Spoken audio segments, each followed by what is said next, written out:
Paramashivoham Om Nityananda Paramashivoham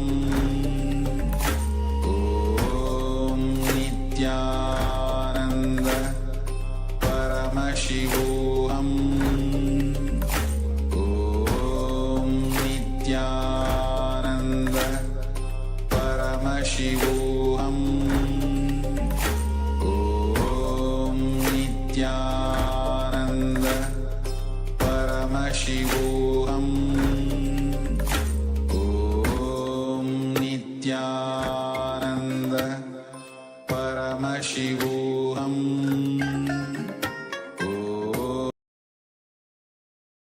Om Nityananda Paramashivoham Om Nityananda Paramashivoham Om Nityananda Paramashivoham Om Nityananda Paramashivoham Om Nityananda Paramashivoham Nityanandam, we welcome all the Paramashivoham participants to the first session of the day, Nityananda Yoga. Let us all now get ready for the yoga practice. Place your yoga mat down. Prepare your Panchapatram and Udani. Cup with a spoon with some water for the ritualistic cleansing. Wear your Rudraksha Mala. All the male bodies, please remove your upper cloth and apply vibhuti on the 16 places all over your body. Wear the kumkum. If you have it available, you can apply the sandalwood paste, just some water and sandalwood powder on your temples. And settle down as we are going to enter into the ritual of yoga in just a moment.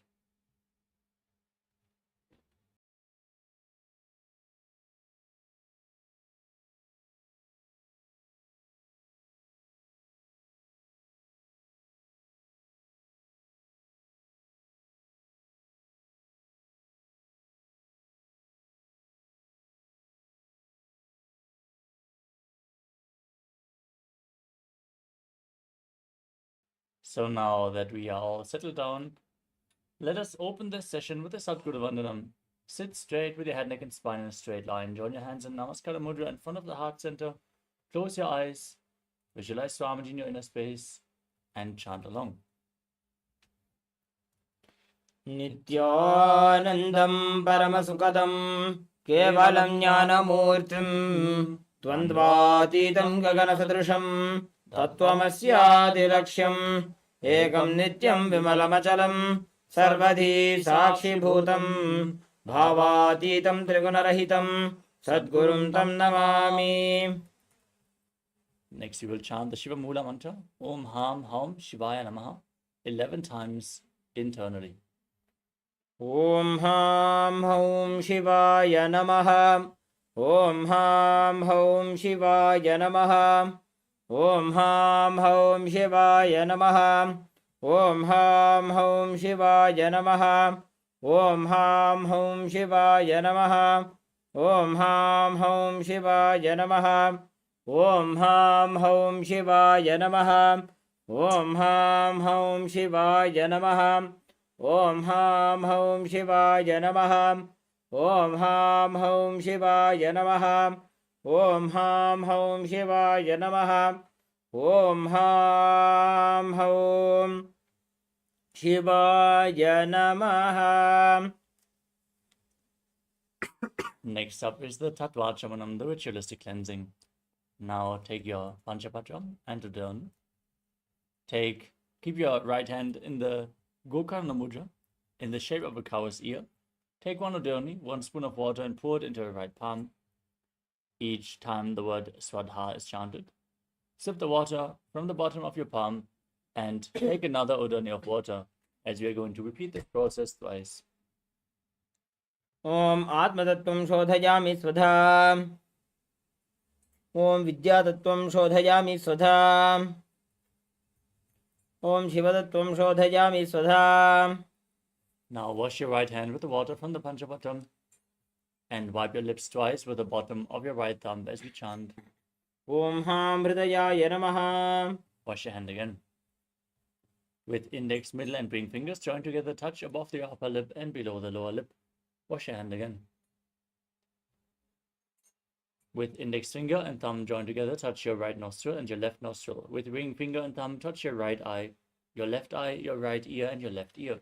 Then wash your hand again. With your little finger and thumb, touch your navel, your right chest, and your left chest. And with the tips of all the fingers, touch the crown of your head, the right shoulder, the left shoulder, and your heart center. Wash your hand once more. Now, clasp the right hand over the left and place both hands on your right thigh. Close your eyes and set the sankalpa, the conscious declaration, what you want to manifest in today's Nityananda Yoga session. Hold the visualization throughout the mantra as we chant the sankalpa mantra. Om Mamopata Samasta Duritakshayadvara Bhagavat Shri Nityananda Paramashiva Prityartham Shri Nityanande Shri Paramashiva Shakti Sameta Shri Nityananda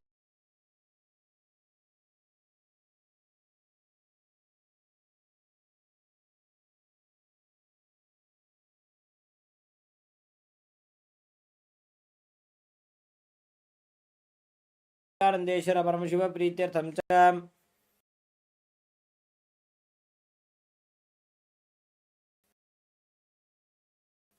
Adya पूर्वोक्त एवं गुण विशेषेण विशिष्टायाम अस्याम शुभतितो पूर्ण आरोग्य युक्त दृढ़गात्र योगिक शरीर सिद्ध्यर्थम परमशिव शक्ति आविष्करणार्थम नित्यानंद योगाभ्यासं करिष्ये. Now wash your hand once more.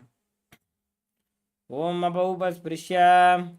And keep your Panchapatam and Tridharani aside out of harm's way.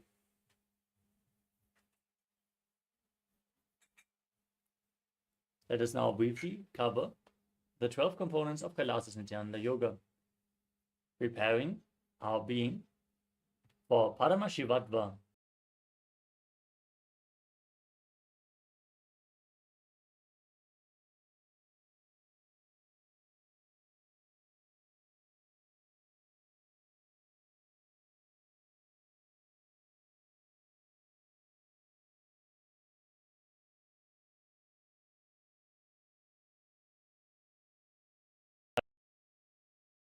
Vital life force energy into your system and aligning your breathing to Paramashiva. Paramashiva.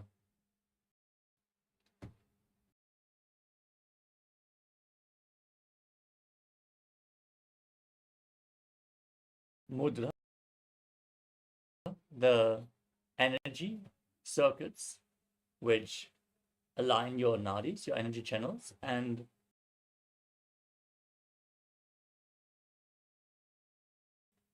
lead the prana in a certain direction within your system.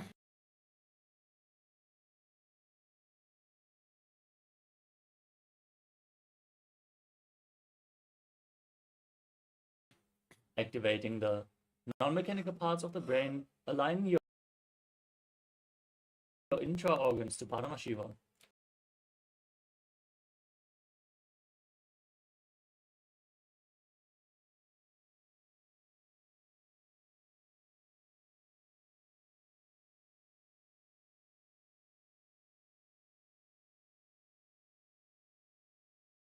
Intensely activating your energy channels. Bandhas, the energy locks, performed by contracting certain muscles and diaphragms within your body, preventing the retained prana from seeping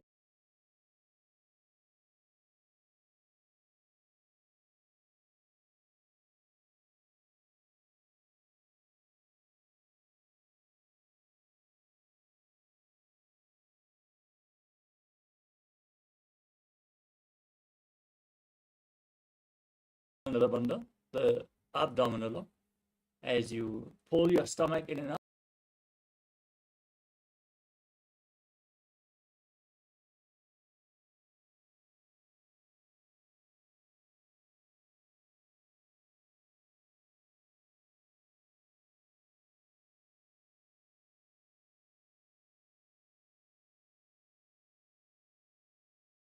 Dharana, the sacred dance postures.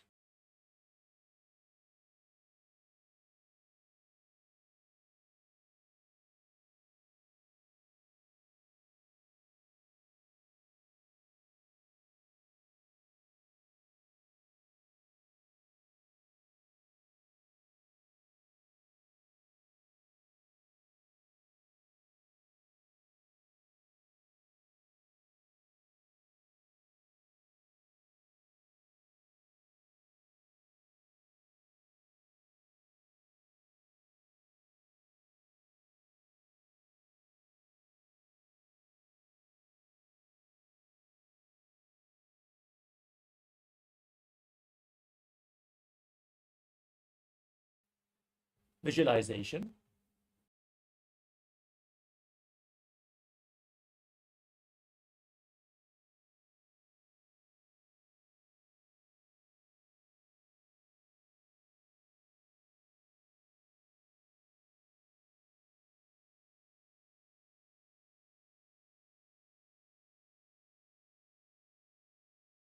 We experienced through the asanas more intensely. Abharana, the Rudraksha jewelry, acts like a spiritual battery, holding on to the spiritual energy and holding you in the high energy space. So keep Rudraksha beads on your skin at any given time. Finally, we come to Aushadha, the sacred alchemy science.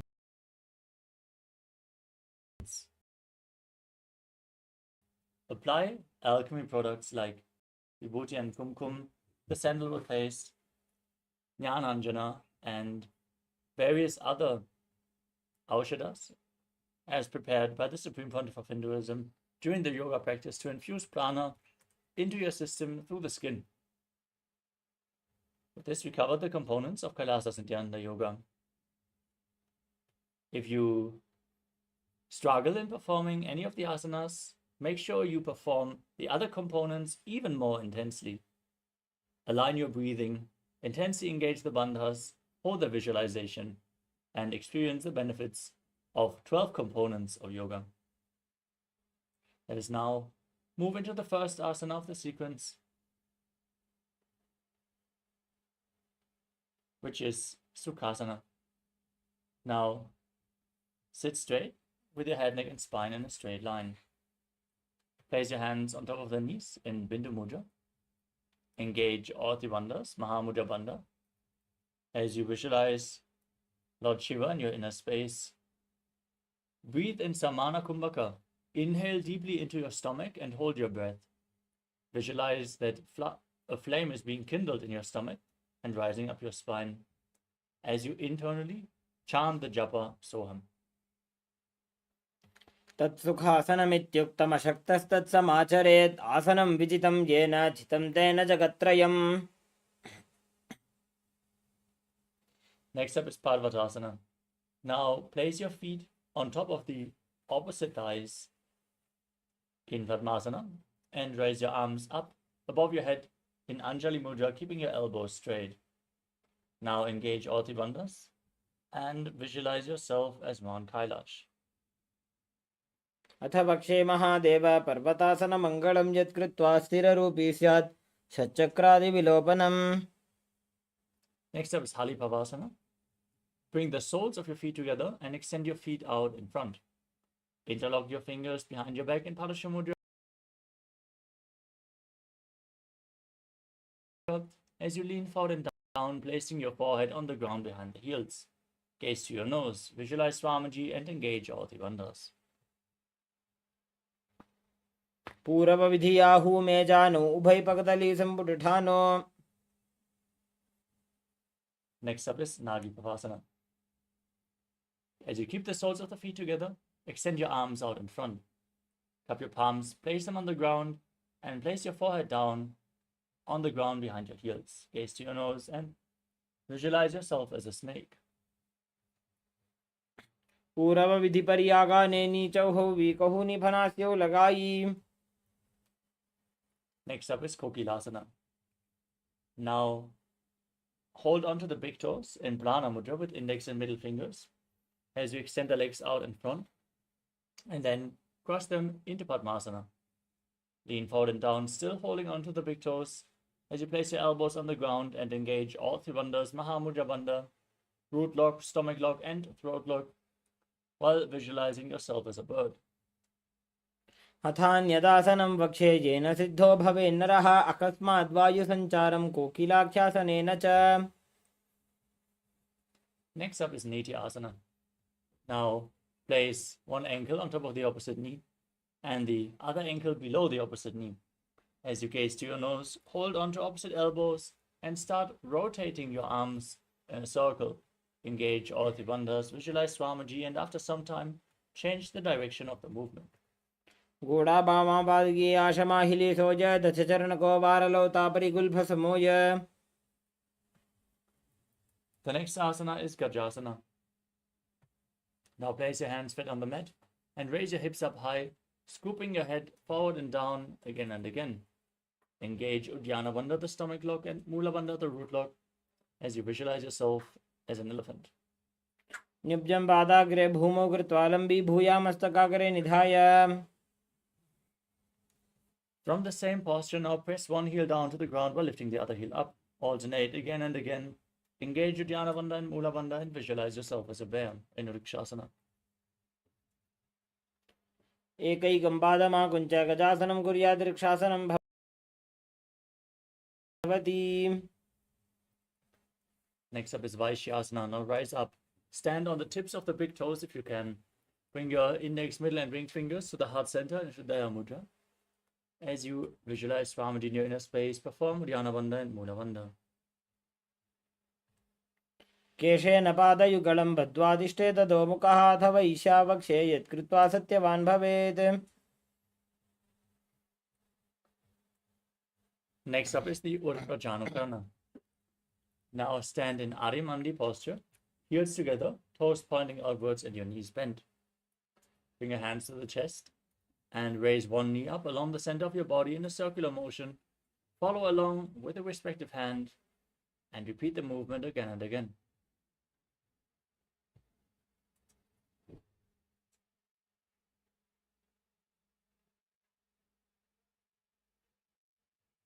The next asana is Balalingasana. Now interlock your fingers from the outside in Sarva Shankari Mudra. Pull one knee up towards your chest and hold it close with your hands. As you stand straight on the mat like a rod, engage all three bandhas and visualize yourself as a baby, holding a baby. एकं जानुरसियालिङ्ग्य स्थातव्यं बाललिङ्गनं भवति. Next up is Padapidanasana. Now hold one foot and pull it behind towards your buttocks with both hands. Engage all three bandhas, visualize Swamiji in your inner space. Keep breathing in Samana Kumbhaka. स्थित्वैकस्मिन् पादतले कराभ्यां वेष्टयेत्तनुं पृष्ठे संस्थाप्य यत्नेन पादपीडनमासनम्. Next up is Natarajasana. Now hold the sole of the foot from the inside and kick the leg back and up as you lean forward. Extend your hand forward in Bindu Mudra, index and thumb together. As you visualize yourself as Lord Nataraja, engage the Mula Bandha. उत्तानपादं क्रौञ्चं च मरीचिं वीरभद्रकं नटराजं त्रिकोणं च सुप्ताङ्गुष्ठप्रसारणे. Now stand on the other leg. Interlock your fingers, pull the knee up towards your chest and visualize yourself holding a baby in Balalingasana on the other side. एकं जानुरसियालिङ्ग्य स्थातव्यं बाललिङ्गनं भवति.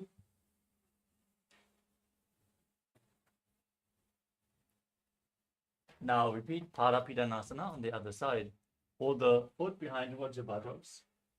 Hold it with both hands as you visualize Swamiji in your inner space and engage all the bandhas. स्थित्वैकस्मिन् पादतले कराभ्यां वेष्टयेत्तनुं पृष्ठे संस्थाप्य यत्नेन पादपीडनमासनम्.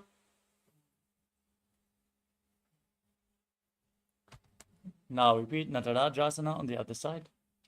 Hold the sole of the foot, kick the leg back and up as you lean forward with your hand in Bindu Mudra, visualizing yourself performing the cosmic dance as Lord Nataraja. उत्तानपादं क्रोञ्चं च मरीचिं वीरभद्रकं नटराजं त्रिकोणं च सुप्ताङ्गुष्ठप्रसारणे. Next up is Ardha Karana. Now stand in Arimandi, hands at the chest. Step the right foot behind the left, toes down, and swing the right arm back and forth like a pendulum. Gracefully move your fingers one by one. Then place the hand over the nose, uncross your ankles, and repeat the movement on the other side.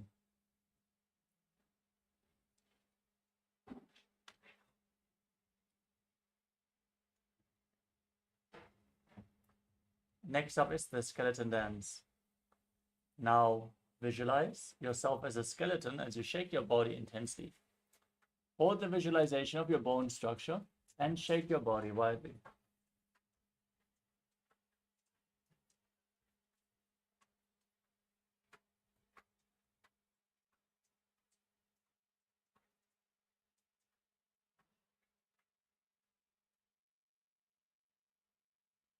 Next up is Karana.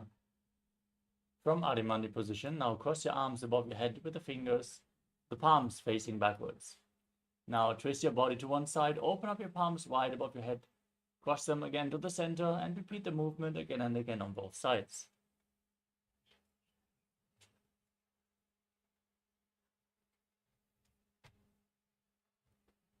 The next asana is Tadasana. Now stand on the tips of your toes as you raise your arms up above your head, palms facing each other. Engage all three bandhas and visualize yourself as a palm tree as you internally chant the new japa, Shivoham. महामुद्राबद्धकोनो ताडासनविभेदकान्विनोत्तानं सदा कुर्यादन्तर्वत्नीपतिप्रिया. Next up is Uttanasana. From a standing position, lean forward and down. Place your hands flat on the mat as you engage all three bandhas. Visualize Swamiji in your inner space. महामुद्राबद्धकोनो ताडासनविभेदकान्विनोत्तानं सदा कुर्यादन्तर्वत्नीपतिप्रिया. Next up is Tarakshvasana. Now keep your palms flat on the ground, shoulder width apart, and step your feet back into a tall plank position. Now engage the Mula Bandha and the Jalandhara Bandha, the root lock and the throat lock, as you rotate your head from side to side.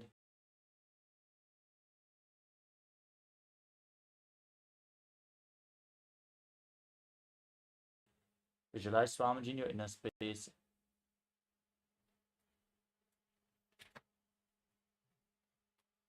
गजातनवस्थित्वा मस्तकं वारं वारं दक्षिणकुक्षिं सव्यकुक्षिं लजेत तरक्श्वासनं भवति. Next up is Bhujangasana. Lay down flat on your stomach with the toes pointing back. Keep your hands next to the shoulders and raise your chest and your head up by the strength of your lower back. Open your mouth wide. And inhale.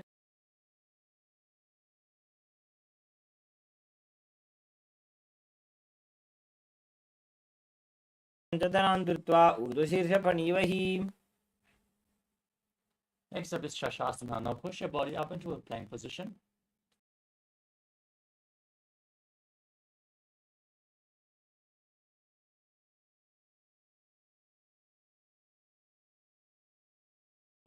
Prana along your spine.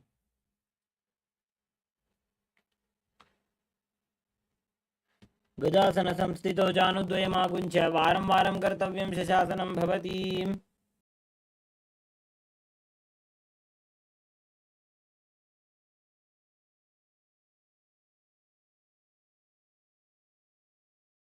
Hands again and again as you visualize yourself as a chariot.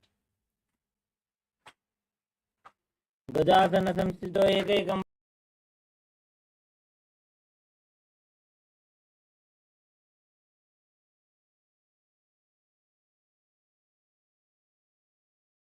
Front foot extended forward and the back toes facing sideways. Bend the front knee at a 90-degree angle and raise your arms up above.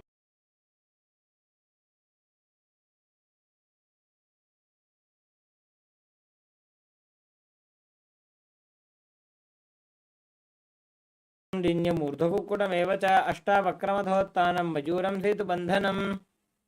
Now exchange the position of your feet. Repeat Virabhadrasana on the other side.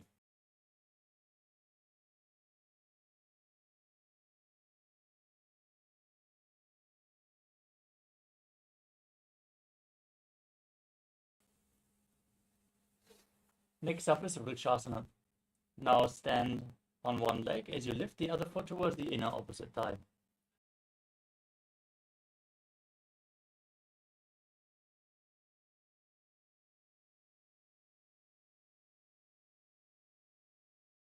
मूलदेशे च याम्यं पादं निधाय तु तिष्ठेत्तु वृक्षवद्भूमौ वृक्षासनमिदं विदुः. Now place the waist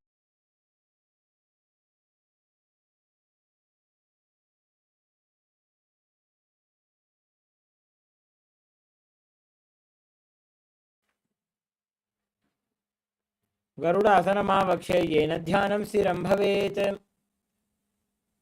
Now exchange the position of your feet. Raise the other foot to the inner thigh. Raise your hands up and visualize yourself as a tree in Vrikshasana on the other side.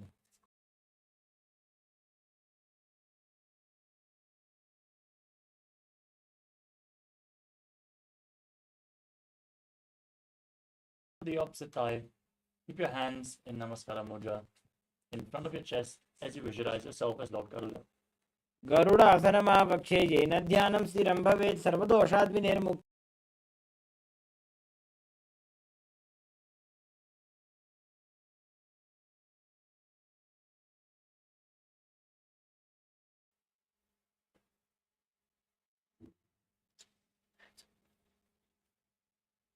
The next asana is Trigunasana. Now keep the front toes pointing forward as you step forward and the other foot far back with the back toes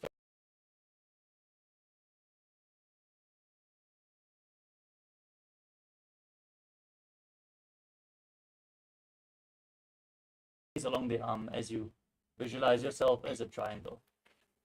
उत्तानपादं क्रौञ्चं च मरीचिं वीरभद्रकं नटराजं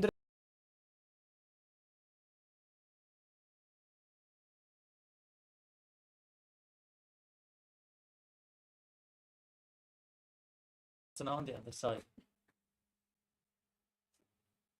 उत्तानपादं क्रौञ्चं च मरीचिं वीरभद्रकं नटराजं त्रिकोणं च सुप्ताङ्गुष्ठप्रसारणे.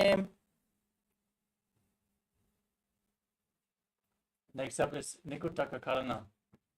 Stand in Adimandi and raise one heel off the ground. Bring your hands in front of the chest with the palms facing each other. Now stomp the waist to the ground and raise the other heel up as you change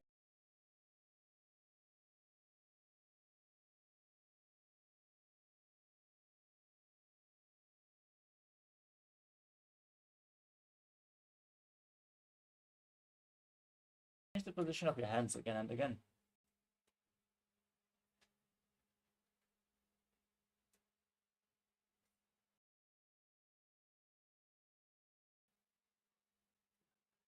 Next up is Angushtasana. Now lower your body down. Sit on tucked toes with the heels raised. Sit on the heels. Lift your knees off the mat and keep them together as you join your hands in Namaskara Mudra in front of your heart. Visualize Swamiji and start buzzing like a bee in Brahmari Kumbhaka on the inhalation and exhalation as you engage the Mula Bandha and internally chant the new japa Sadashivoham. कबन्धासनमित्याहुः गोरक्षासनमेव च अङ्गुष्ठमुष्टिकं ज्ञेयं ब्रह्मप्रसादितं तथा. Now extend one leg forward, heels down.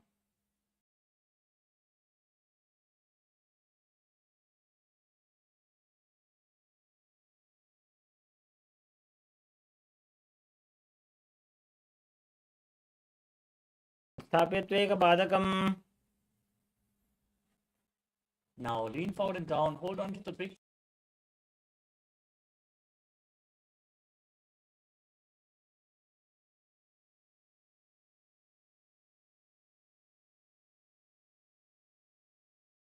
पादाग्रं संस्पृशेत् तत्करेण.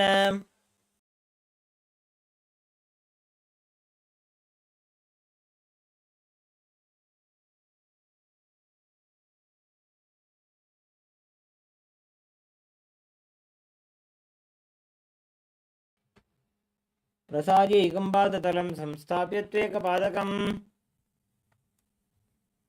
Lean forward and down, hold on to the big toe of the front foot and the back heel as you visualize Swamiji in your inner space in Vidurmanasana. गुल्भस्थितो पादमेकं प्रसाद्य तत्पादाग्रं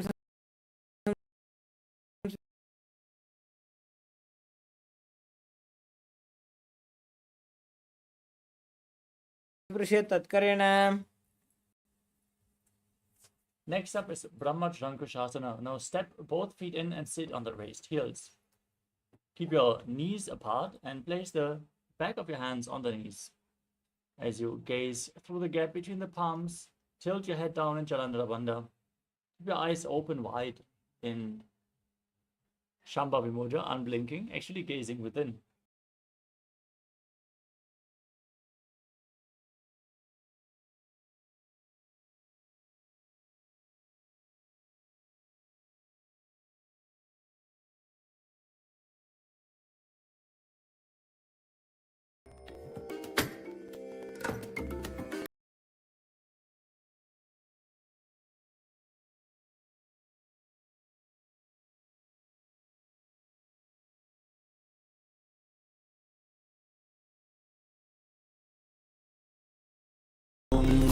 Nityanand परमशिवोऽहम्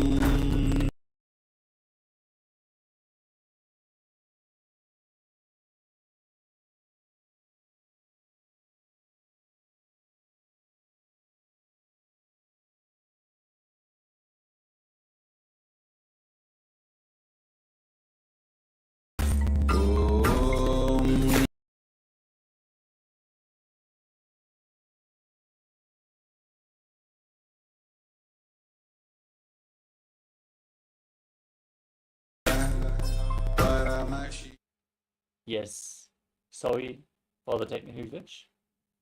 Seems we are facing some video problems.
I bless you all.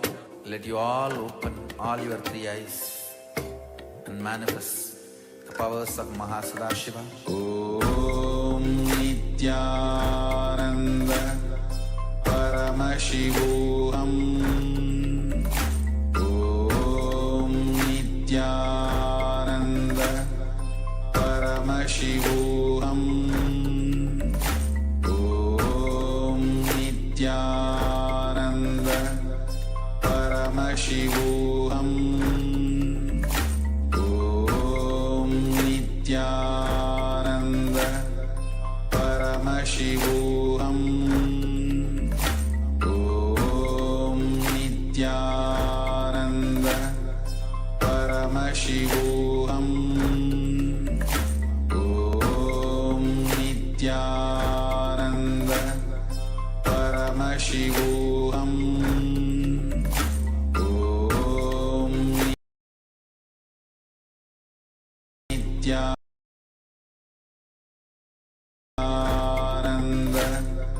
परमशिवोऽहम् ॐ नित्यानन्द परमशिवोऽहम्.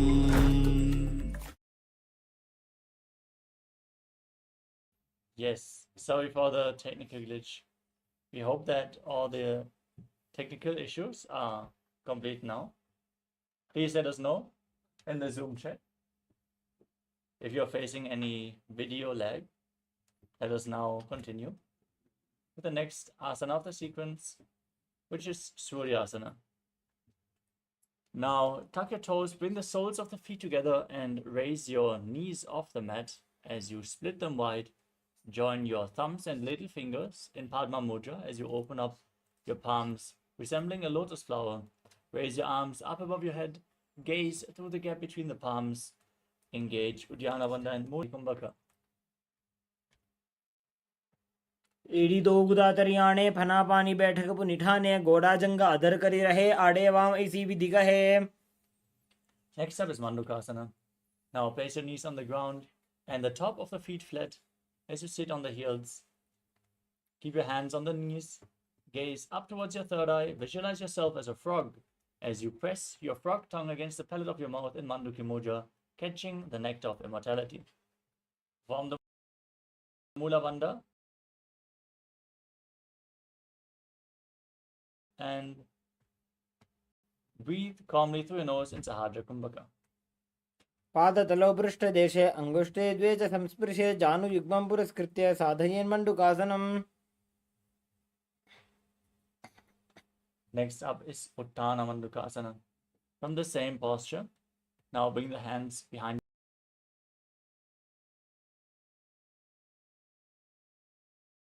your back. Hold on to opposite shoulder.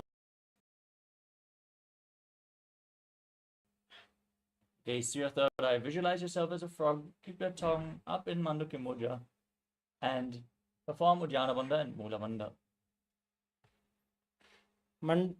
Mandukasana मध्यस्थं गुरुपराभ्यां धृतं शिरः एतद्भेकवदुत्थानम् एतदुत्थानमण्डूकम्.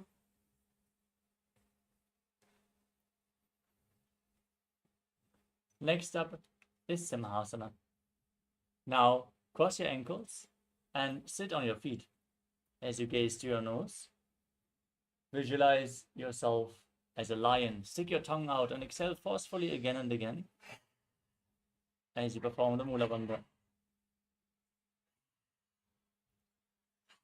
दक्षिणं सव्यगुल्फेन दक्षिणेन तदेतरं हस्तौ छजान्वो संस्थाप्य साङ्गुलीश्च प्रसार्य च. Next up is Padmasana.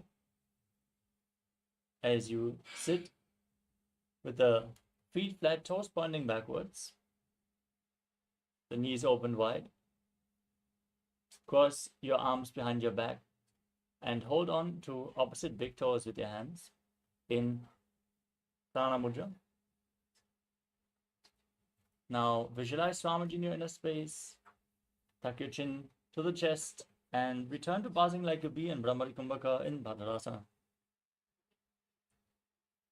गुल्फौ च वृषणस्याधो व्युत्क्रमेण समाहितः पादाङ्गुष्ठौ कराभ्यां च धृत्वा च पृष्ठदेशतः. Next up is Kakabhushandi Asana. Now squat with your feet flat, the knees raised and split apart as you bring your arms in and around the raised knees and reach for opposite hands behind your back. Try to hold the opposite hand in Bindu Mudra, in Parasha Mudra, as you gaze to your nose and visualize yourself as a crow in Kakabhushandi Asana. प्रथमे वेसकुकटठाने दोगुहातपगमी च आने. Next up is Kani Pavasana. Now keep your hands flat on the ground, shoulder width apart. Bring your knees onto your elbows, closer towards your armpits. Lean forward and down and lift your entire feet off the ground. As you balance on your arms, visualize Swamiji in your inner space. आसन को गुण आशीदुषता होई तो आची होई. Next up is Kapali Asana. Now keep your hands flat on the ground, shoulder width apart, and keep your knees on your arms. Place your head on the ground and then lean forward to raise your feet off the mat. Straighten your legs up into a headstand posture. You can lean against the wall or ask a partner to aid you in this asana as you gaze to the nose and visualize Swamiji in your inner space in Kapali Asana. शीशा धरती टेकी पगदो वो मिलिबा ऊंचा कुकरे. Gently lower your body down as we enter Paramashivoham. Now, keep your hands flat on the ground as you squat on your toes. Now, twist your body to one side, align one knee and your hip with your arms. Lean forward, balance on your elbows as you extend your legs out to the side. Gaze to your third eye and visualize yourself as a peacock. मयूरं दण्डवत् कुर्यात् मायूरं दण्डनामकम्. Now twist your body to the other side. Repeat Paramashivoham in the other direction. मयूरं दण्डवत् कुर्यात् मायूरं दण्डनामकम्. Next up is Bhairaganathasana.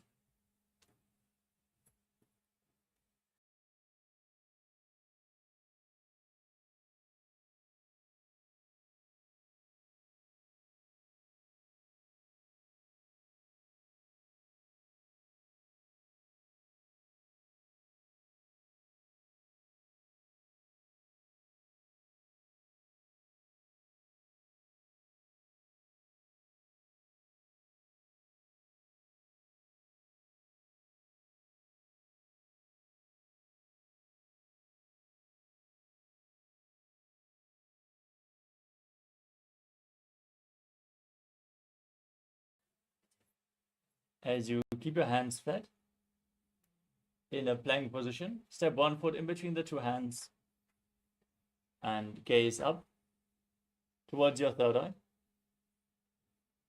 As you push your hips forward, engage the Mula Bandha.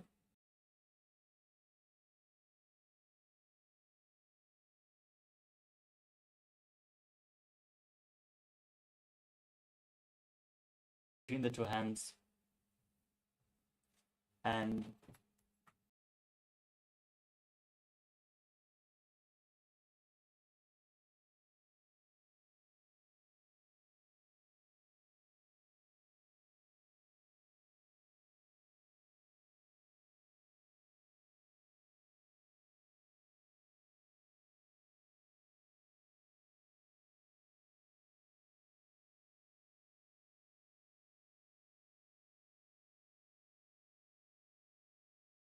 the hips. Tilt your head back, gaze up towards your third eye.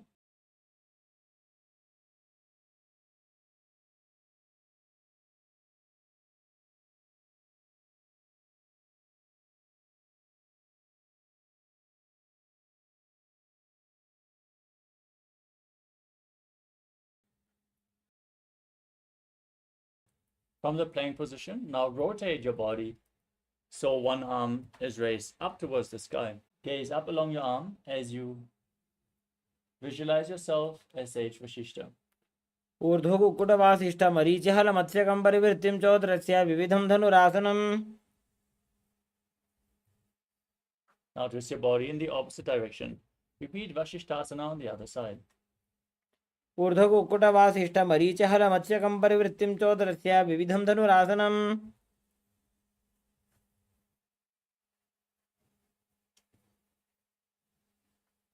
Now sit with your legs extended forward. Bring your hands underneath the buttocks to the palms facing upwards. Gaze to your nose.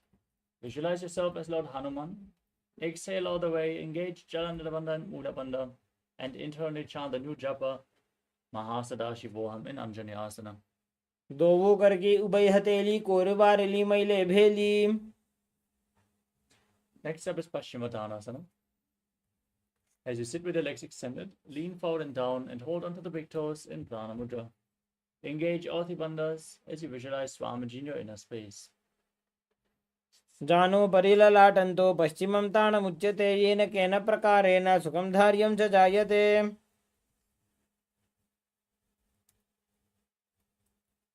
Next up is Ugrasana. As you keep your legs extended, interlock your fingers behind your neck, then lean down and forward. As you bring your head in between the legs, your elbows outside the knees.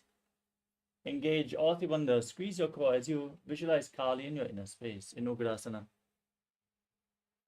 स्वपाणिभ्यां दृढं धृत्वा जानुपरि शिरोन्यसेत् आसनोग्रमितं प्रोक्तं भवेदनिलदीपनम्. Next up is Marichyasana. as you bring one heel against the perineum with the knee raised. Lean forward and down and bring your arm in and around the raised knee, interlocking both your hands behind your back. Engage the Mula Bandha and visualize yourself as Sage Marichi. उत्तानपादं क्रौञ्चं च मरीचिं वीरभद्रकं नटराजं त्रिकोणं च सुप्ताङ्गुष्ठप्रसारणे. Next up is Mahamudrasana. Drop the knee down to the side. Keep the heel against the perineum. Lean forward and down. Gaze to your nose. Engage all the bandhas as you visualize Swamiji in your inner space. महामुद्रां प्रवक्ष्यामि तन्त्रेऽस्मिन् मम वल्लभे.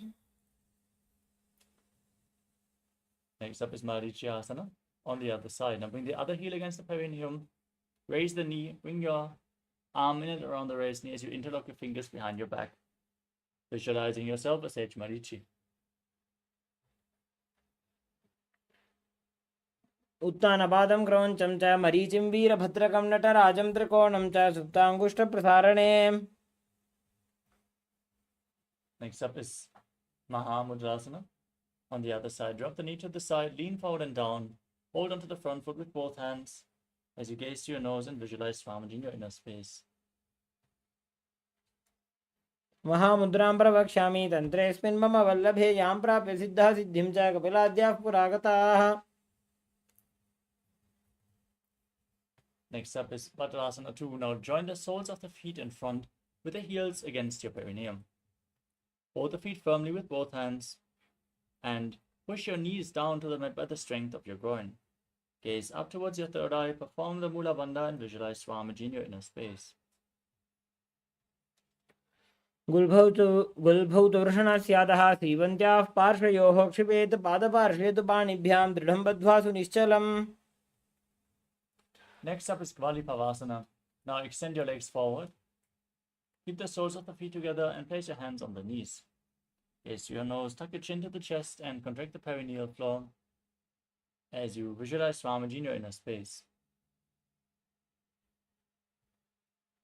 पूरब चरपट चौक कक्षो सोजी वाही विधि जो कीजे सोजी जामे AD भिन्न चराशे अंगुला 8 अंतरो राशे. Next up is Joni Asana. Now bring the heels back in towards the perineum. Hold the soles of the feet and open them up like a book as you press your elbows down on your thighs. Gaze to the nose and place your head on the feet as you visualize Yoni Mandala, a visual representation of Devi Paramashiva Shakti, which is projected on the screen in the top right corner.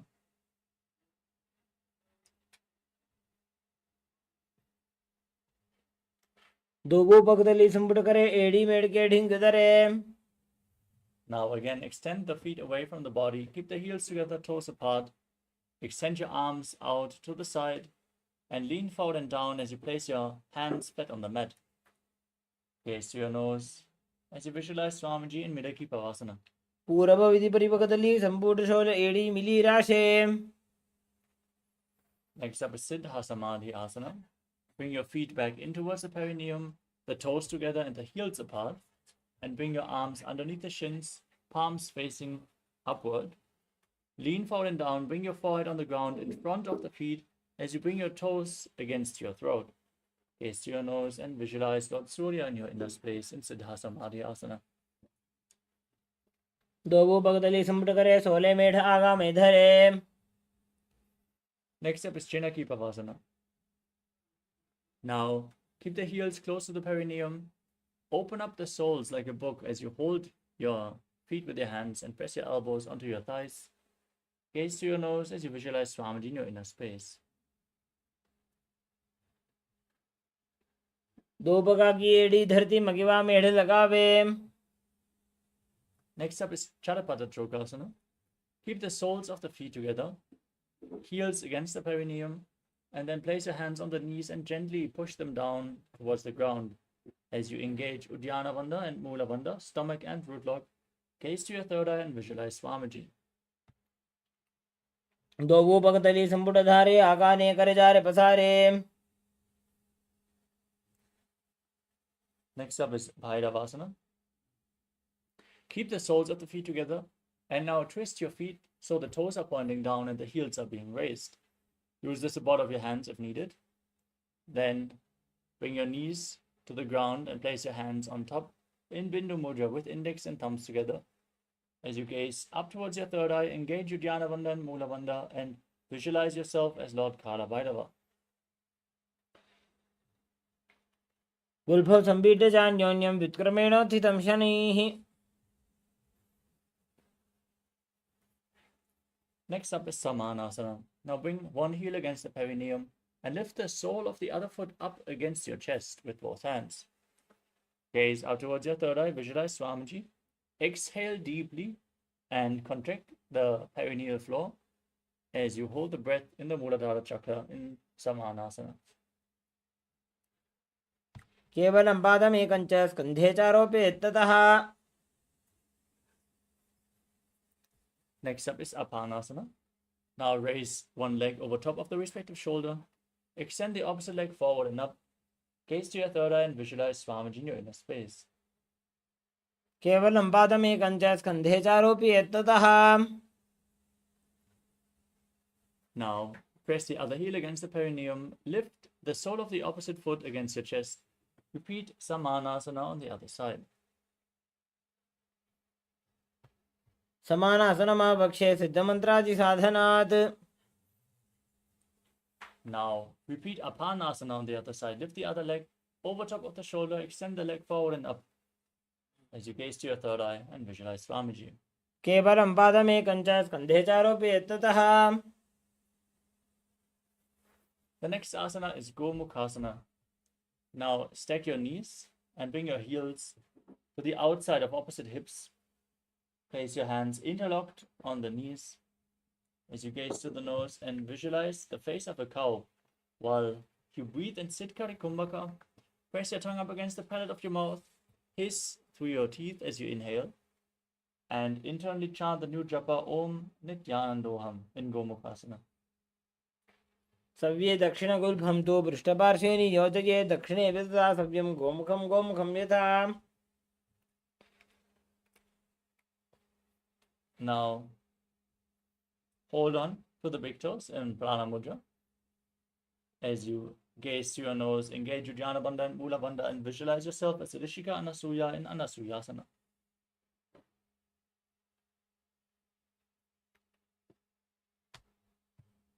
दक्षिण कोडों नीचे उठाने बाबों ताके ऊपर आने. Now interlock your fingers behind, lean forward and down. Gaze to your nose as you visualize yourself as Rishika Anasuya in Anasuyasana too. धीमणा गोदा की संधि उपरिडा वागोड़ा की संधि. Now place one foot flat and press the other heel against the perineum. As you place your hands on respective knees, gaze to your nose and visualize yourself as Lord Garuda in Garudasana too. डावोपगमोडी एडी माहिलो गुल्फमूलद्वारनी चैदे. Next up is Naradasana. Now raise your perineum onto the heel. Interlock your fingers behind your neck and twist your elbows outside the raised knee. Gaze up and visualize yourself as H Narada. पिष्टिजवाम पगदली गेरी भूपरिता ही लगा वे फेरी. Next up is Matsya Pitakasana. Now place one foot onto the opposite thigh. Keep the opposite knee raised. Hold on to the opposite big toe and the shin. Gaze to your nose as you visualize Matsya, the fish avatar of Lord Vishnu, in your inner space. वामेन वामांगुष्ठन्तो गृहीतमत्स पीठकम्. Now again stack your knees in Gomukhasana with the other knee on top this time. Visualize the face of a cow and keep internally repeating in Ajapa Japa Om Nityanandoham.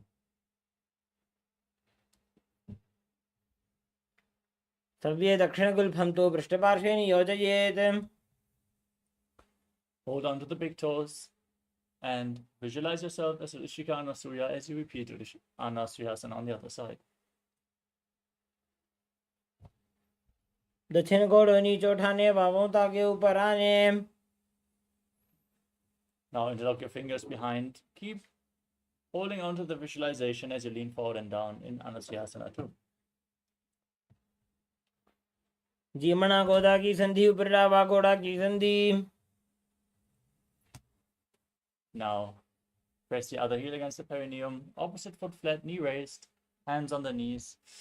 Gaze your nose and visualize yourself as Lord Garudan, Garudasana 2. Davos पग मोड़ी एड़ी माहिलो गल्भमूल द्वार नीचे दे. Now raise your perineum onto the heel. Interlock your fingers behind your neck as you twist your elbows outside the raised knee. Gazing to your third eye, visualizing yourself as Sage Narada and Naradasana on the other side.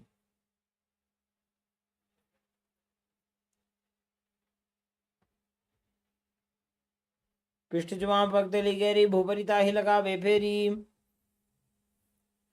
Now repeat Matsya Pitakasana on the other side. Place the other foot on the opposite thigh.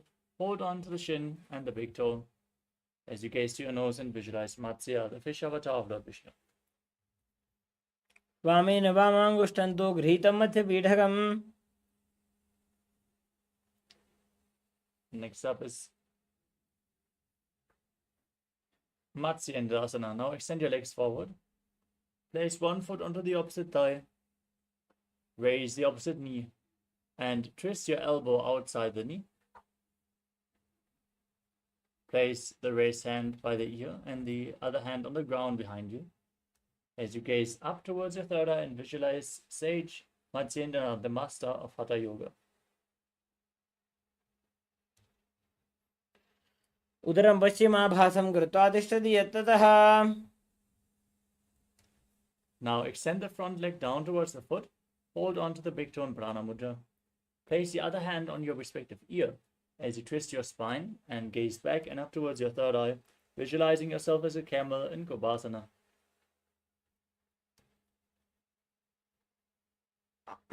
आसन को गुण झोलो जाए. Now drop the hand from the ear down to the ground. Keep holding onto the front foot. As you twist your spine even further, guys, towards your third eye, visualize Sage Matsyendra, the master of Hatha Yoga, and Matsyendasana too. मत्स्येन्द्रपीडं जठर प्रदीप्तिं Prachanda रुक्मण्डल खण्डनास्त्रम्. Now extend your legs forward. Place the other foot on the opposite thigh. Gaze up towards your third eye as you twist your body around the raised knee. Visualize Sage Matsyendra in Matsyendasana. उदरं पश्चिमाभासं कृत्वा तिष्ठति यत्ततः. Now extend the arm down to the foot. Hold onto the big toe. Gaze up towards your third eye as you keep the other hand on your respective ear and visualize yourself as a camel in Kubasana. आसन को गुण झोलो जाए. Drop the hand from the ear down to the ground. Twist your body. Repeat Matsyendasana too. मत्स्येन्द्रपीडं जठर प्रदीप्तिं Prachanda रुक्मण्डल खण्डनास्त्रम्. Next up is Padmasana. Now sit in a cross-legged position. Place your feet onto opposite thighs. Gaze to the nose. Visualize yourself as Lord Shiva. As you start breathing in Sitali Kumbhaka, press your tongue against the back of the teeth and hiss through your teeth while you inhale. Engage all the bandhas and internally chant the new japa, Om Nityananda Mahasada-shivoham.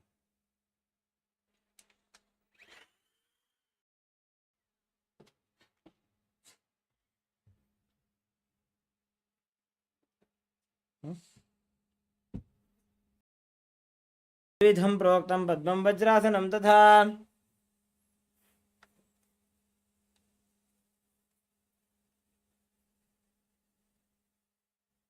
Next up is Padmasana 2. Remain seated in Padmasana. As you cross your arms in front of your body, hold onto the big toes in Prana Mudra. Gaze towards your nose. Visualize yourself as Goddess Parvati, the consort of Lord Shiva. Keep breathing in Sitali Kumbhaka and engage the Mula Bandha. उत्तानौ चरणौ कृत्वा ऊरू संस्थो प्रयत्नतः. Next up is Kukutasana from Padmasana. Now bring your hands in between the legs. Place the palms down on the ground and straighten your arms, lifting your entire body off the mat. Now visualize yourself as a rooster as you calmly breathe through your nose in Sahasrara Kumbhakam. पद्मासनं सुसंस्थाप्य नान्वोरवरन्तरे करौ. Next up is Baddha Kriki Asana. With your hands flat on the ground, raise up onto your knees. Keep your fingers pointing towards your body as you lean forward and down onto your elbows and lift your knees off the ground, balancing on your arms as you visualize Swamiji in your inner space. धरामौष्टभ्यकरद्वयेन तत्कुर्परिस्थापितानाभिपार्श्वः. Now extend your legs. Keep your hands flat on the mat. Lean on your elbows. Find balance. Lift your body off the ground and extend the legs straight in Mayurasana as you visualize yourself as a peacock. अथ वक्षे Mahadev मयूरासनमुत्तमम्. Now lay down on your stomach. Interlock your fingers behind your neck. Place your forehead on the ground and turn your feet pointing outwards with the heels down, toes pointing to the side as you visualize yourself as a crocodile in Makarasana.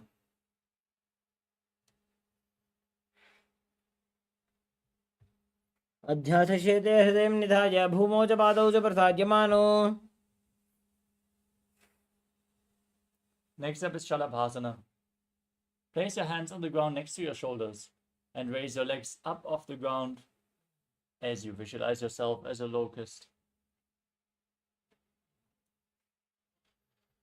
अध्यासशेते करयुग्मवक्षो भूमिमौष्टभ्यकरयोस्तलाभ्याम्. Next up is Ushtrasana. Now bend your knees and hold onto the feet with both hands. Hold the feet outside the hip as low to the ground as you can as you visualize yourself as a camel. अध्यासशेते पतयुग्मव्यस्तं पृष्ठे निधायापि धृतं कराभ्याम्. Keep holding on to the feet. Kick your legs back and up as you raise your chest and head up. Gaze upwards. Visualize yourself as Pinaka, Lord Shiva's bow in Dhanurasana. प्रसार्य पादौ भुजदण्डरूपौ करौ च पृष्ठे धृतपादयुग्मम्. Now come to a kneeling posture. With your feet flat, the heels outside the hips. As you keep your hands on the knees, gaze to your third eye, visualize Swamiji, and internally chant the new japa Om Nityananda Paramashivoham in Bhagasana.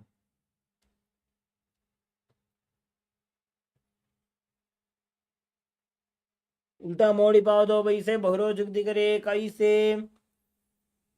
Next up is Gohi Asana. Now place your forearms on the ground, elbows shoulder width apart. Interlock your fingers, place your head on the ground, support it with your hands as you walk your feet forward, raise your hips, and extend your legs up towards this. And pull your feet, your knees in towards your chest. Squeeze your body into a ball as you gaze to your nose and visualize Swamiji in your inner space. दो हाथ की कोहनी जोजी पुनः कलाई जाने दोई. Now from Gohi Asana, extend your legs up into Shirshasana. Keep your body straight, gaze to your nose, engage the Mula Bandha and visualize Swamiji in your inner space. विपरीतं मण्डलं च द्विदैव विदितं हिनः. Now gently lower your body down, keep your legs extended forward and get ready for a sequence of rapid exhalations. As we contract the abdominal muscles, push the air out again and again without inhaling, like the bellows of a blacksmith in Vastika Kumbhaka. Now hold your calves and extend your legs forwards and up. Balance as you visualize Swamiji in your inner space in Podhi Asana. दो हाथ पग बाहर आने घोड़ा तरे काकसी ठाने. Now hold on to opposite shoulders behind your back. Keep your legs raised. Gaze to your third eye and visualize yourself as a mace in Parighasana. उत्तानशयनं कृत्वा पादौ मिलित्वा प्रसार्य. Send your arms forward. Keep them parallel to the ground. Your core engaged. Gaze to your third eye and visualize yourself as a boat in Naukasana. Keep breathing rapidly. उत्तानशयनं गुरुपराभ्यां भूमिं वष्टभ्य. Now, bring the soles of the feet together. Scoop your hands below and raise your feet against your chest.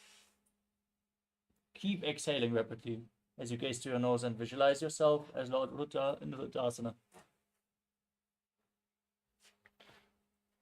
पगतली संपूर्ण करी हाथ स्थिर पग ऊंचाई. Now relax. Place your feet flat with the knees raised. Breathe calmly through your nose as you push your hips up. Engage Jalandhara Bandha and Mula Bandha. Lock your throat and exhale through the throat lock in Mocha Kumbhaka as you gaze to your nose and visualize Swamiji in Unmukha Pitasana too.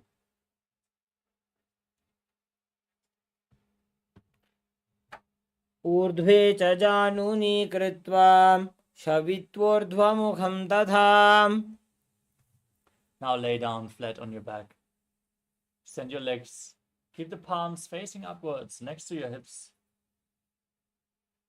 Intensely pull the Kundalini Shakti up along your spine, all the way from Muladhara to Sahasrara Chakra in Shakti Chara Mudra as you completely unclutch from any micro movements of the body and mind. Be completely still as you visualize that your body is dead and Swamiji, the Supreme Pontiff of Hinduism, is liberating you. Internally, chant the Mahavakya Om Nityananda Paramashivoham in Shavasana.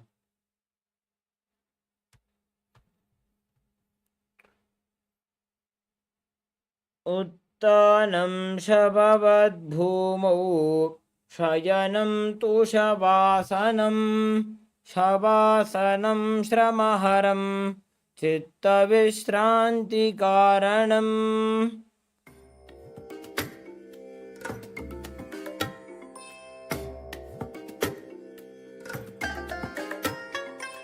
I bless you all.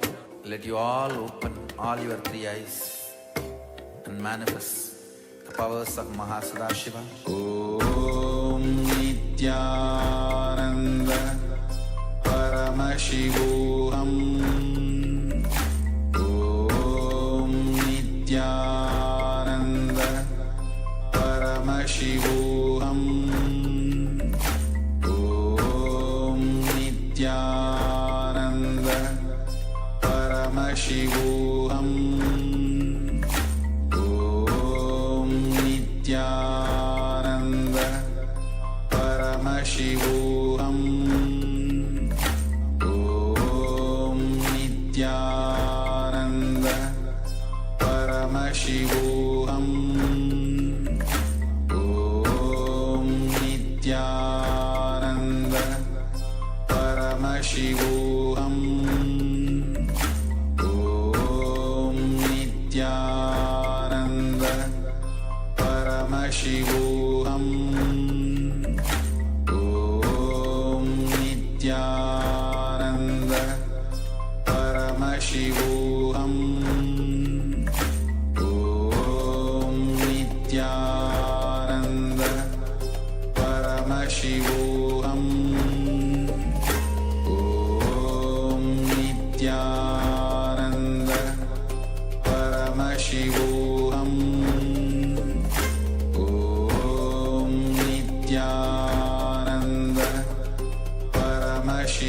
Paramashivoham. Om Nityananda